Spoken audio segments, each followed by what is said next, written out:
begin with atomic number 21, that is scandium. Okay, now the diagram is with you, that is energy level diagram. Make that diagram on a paper and keep that diagram along with you while writing the electronic configuration. So we'll write the next element, that is scandium. Now the symbol of scandium is Sc and its atomic number is 21. Now which is the nearest noble gas to scandium? It is argon. Okay, so we'll write argon. So up to argon there is filling of 18 electrons. Now after argon, if you see the energy level diagram, there comes your 4s orbital. So I will write 4s2. Now 20 electrons are filled. Now after 4s, the electrons will enter 3d orbital. So this is 3d1 now. Now d orbitals can accommodate 10 electrons. Okay, means we can write 10 elements like this. So this is the configuration of scandium.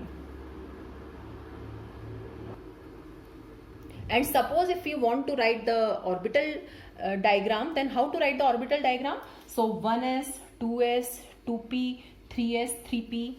Okay, that I am not writing. So I will write like this. So it is argon. So up to argon 3p orbitals are filled. Now after argon your 3d will come. Okay, remember this thing is very important.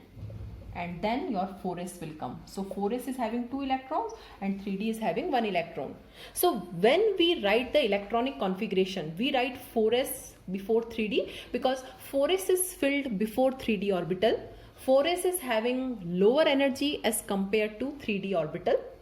But when we make the orbital diagram, we write in sequence 1, 2, 3, 4 like this.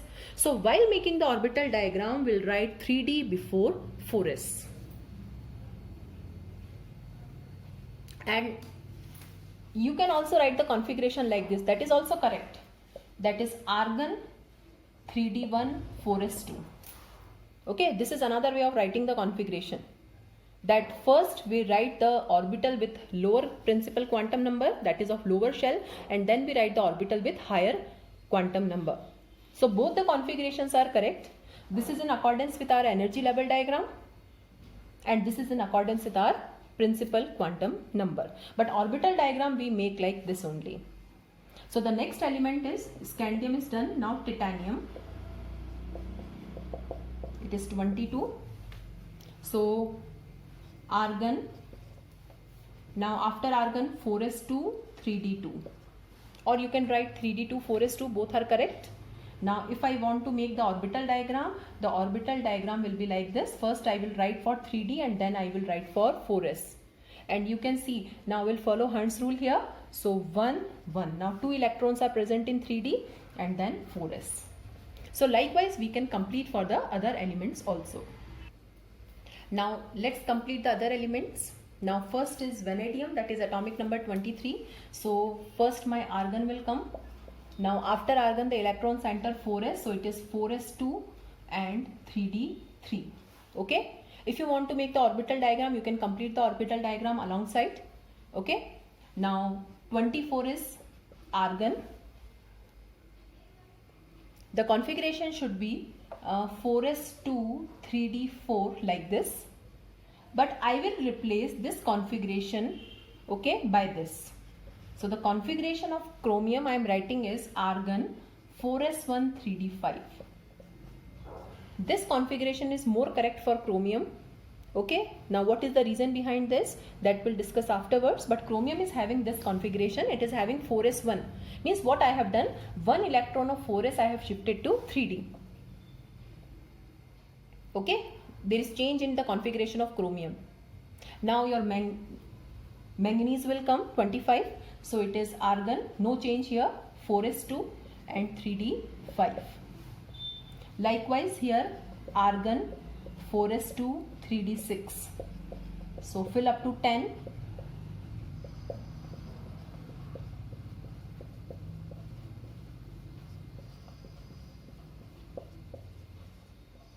The configuration should be like this, but here also I am changing. Okay, so my correct configuration is argon 4s1 3d10. It is for copper. So two configurations I have changed, one for chromium and one for copper. that is atomic number 24 and atomic number 29, we have to take care. Here one electron of 4s is shifted to 3d, and likewise for 30, that is the last element, 4s to 3d 10.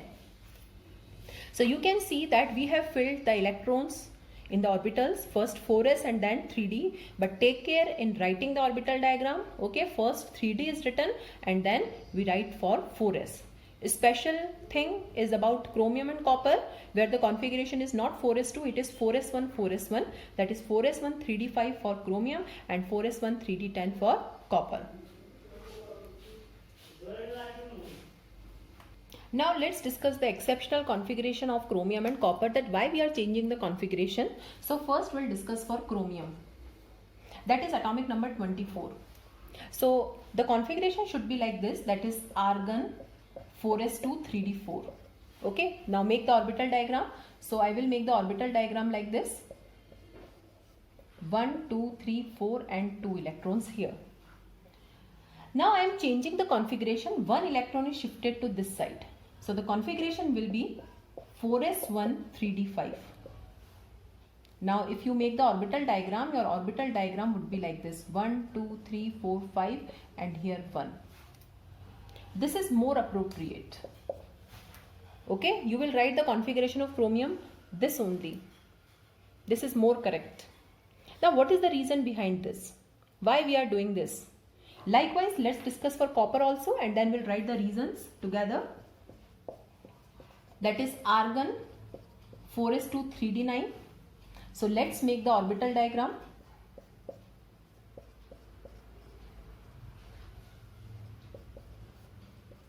Now I am changing it like this.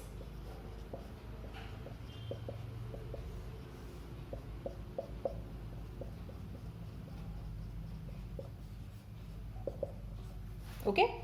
Now why we are doing this? Now listen carefully. Suppose if I shift one electron to 3d subshell, you can see the configuration has become exactly half filled. 1 1 1 1 1. So by shifting one electron, the configuration has become exactly half filled for chromium. And these half filled configurations are very stable configurations. Why they are stable configurations? That we'll discuss afterwards. But if the configuration is half filled somehow, then that becomes very stable. Likewise for copper, if you shift one electron to 3d, now this has become fully filled and this has become half filled. So by shifting one electron from 4s to 3d, if the configuration is becoming half filled or fully filled, it provides extra stability to the atom. That's why we do this for chromium and copper, because for other elements no such option is available. It's available only for chromium and copper, that by shifting of only single electron, such type of stable configurations are possible. So we have two exceptional configurations, first for chromium 24 and second for copper 29. Now let's discuss the reasons why half filled and fully filled configurations are stable. The first reason is why half filled and fully filled configurations are stable. The first is symmetrical nature. When the configuration is half filled or fully filled, it appears to be more symmetrical. Now compare the two configurations. Now you can see here it is more symmetrical, 1 1 1 1 1 1. And here some sort of unsymmetry is there, and nature favors symmetry. You know, symmetrical things are more stable. So when the configuration is half filled or fully filled, it is more symmetrical in nature. That's why it is more stable. So this is the first reason that why half filled and fully filled configurations are stable. Now the second and the important reason is exchange energy. What is exchange energy? It is the energy released when the electrons present in the different orbitals of the same subshell exchange their positions.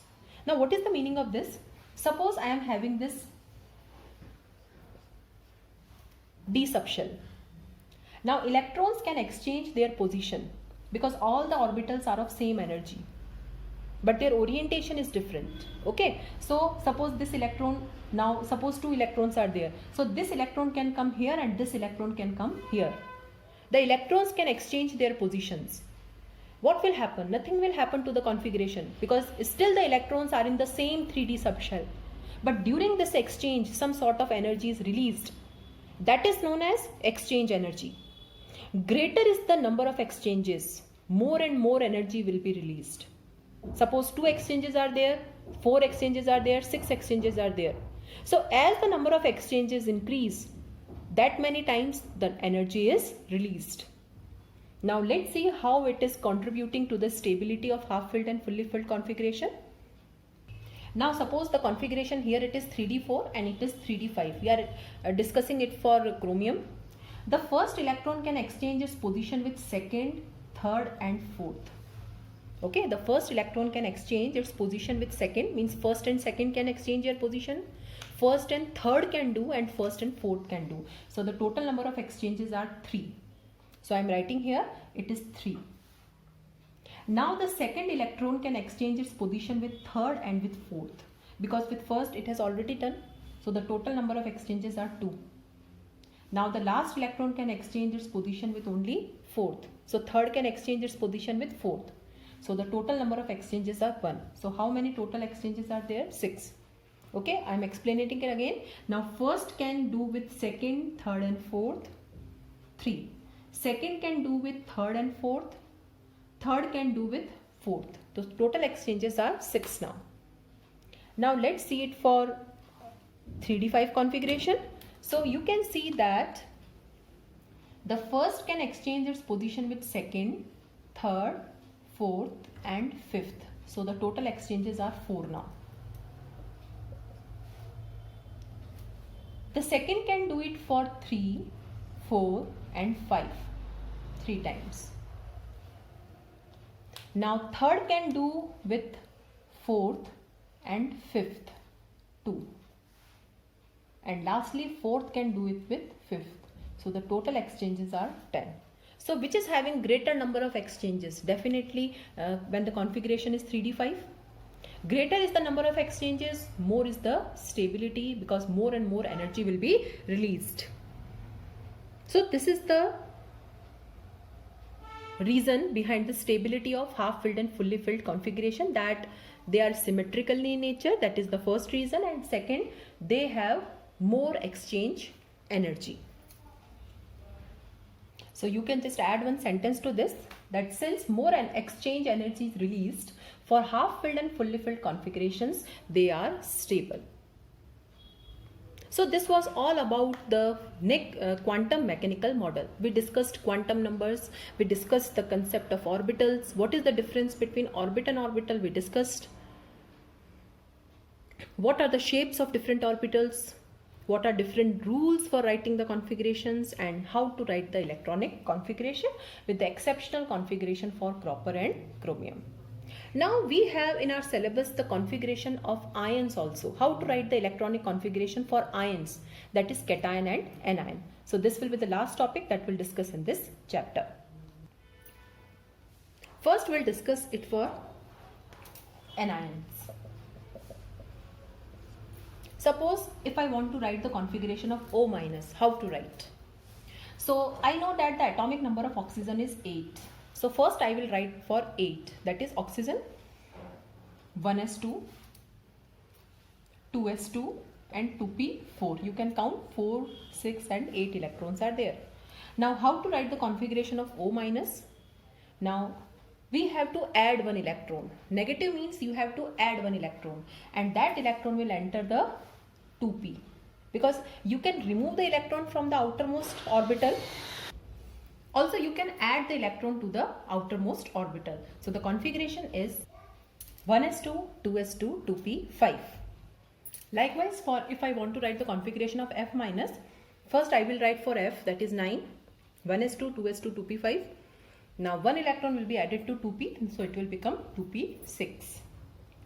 Now let's discuss it for cations. Suppose I want to write the configuration of Na plus. So first I will write for Na, that is 11. Now 11 means the nearest noble gas will be your neon. And after neon there is filling of 3s1.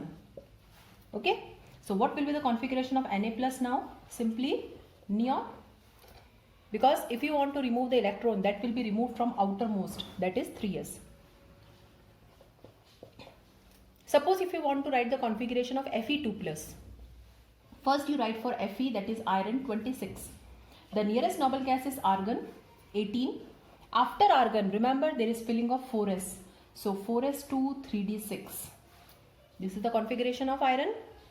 Now if I want to remove 2 electrons, remember this thing because this is the common mistake which we do. Although 4s is filled first, but it is outermost because the shells are arranged like 1, 2, 3, 4. So 4s is belonging to 4th shell. Okay, so you have to remove the electron from 4s and not from the 3d. So the configuration will be argon 4s0 3d6 or simply argon 3d6. And the last example, suppose if I want to write for Cu plus. So first I will write for copper, that is 29. So it is argon 4s1 3d10. I will write the exceptional configuration of copper. Now Cu plus will be, the electron will be removed from 4s, so the configuration will be 3d10 now. So this was all about writing the configuration for cations and anions. So with this topic, your chapter structure of atom is over. Thank you.